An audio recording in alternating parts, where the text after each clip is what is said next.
Well, I mean, the truth is coming out on channel 13, but you go up one channel on channel 14, that's Netanyahu's channel, and they're just straight up lying and still saying babies baked in ovens. And I mean, it really, the Israeli public is divided in a way that wasn't expected after a traumatic event like October 7th.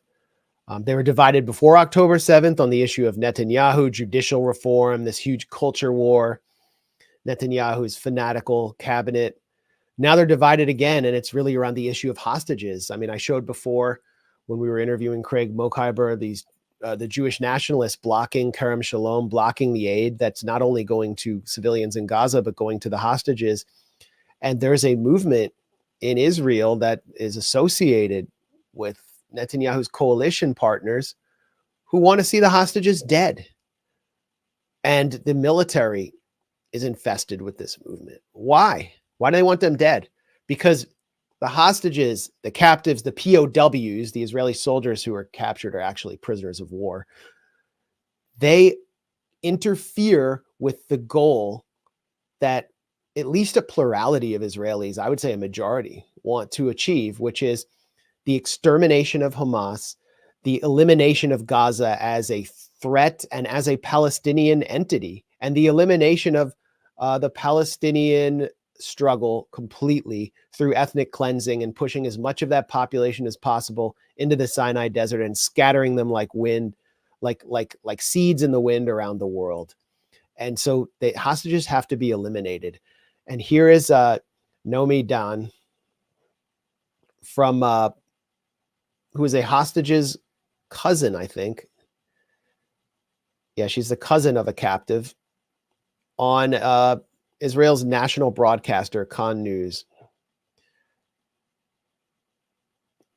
They say that there's no offer on the table.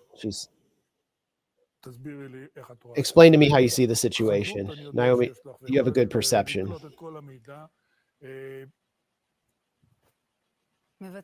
They're enacting on us the Hannibal directive, she says. That's all. The government is Israel, the cabinet of my country, my prime minister, my defense minister. They are enacting on my family, on our citizens, on civilians taken captive from their homes. The Hannibal directive. They continue the fighting even though it needs to be stopped. They're talking with us about pressure that is helping. But we see that it doesn't help with anything. Okay, so it's pretty clear there what she's saying. They're killing, the Israeli military is deliberately killing Israeli captives in Gaza so they can continue the fighting, so they can continue the genocide, so they can go towards victory. There are signs all over Jerusalem and Tel Aviv that say like together towards victory, Kadima. And that just means unattainable goals that the military has failed to achieve and will never achieve, which are just delusional, but which Netanyahu needs to sell and market, because as soon as he leaves power, he's toast. I mean, he's not just toast politically, he's personally toast, because he goes back to court for 4 corruption cases he has. Right now, he's immune. And civil war, some kind of civil conflict will break out in Israel if this coalition breaks apart.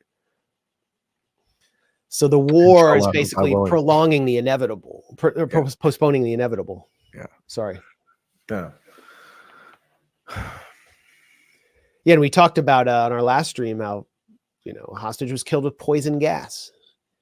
His mother protested.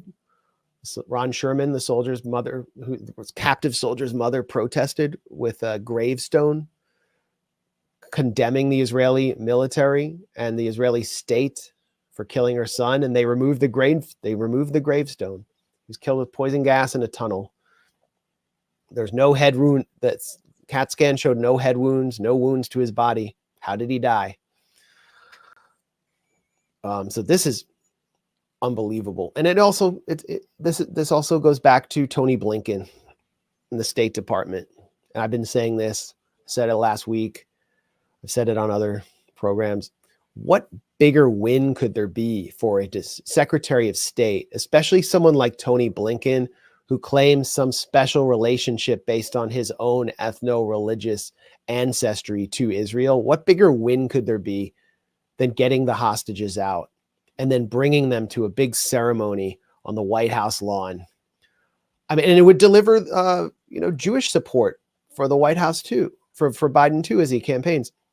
But it would require something that he can't do, refuses to do, which is impose a ceasefire. It's the only way, and they won't do it. So Tony Blinken, who came to Israel as a Jew, is condemning the hostages to certain death at the hands of the Israeli military. Because he's such a committed fanatic.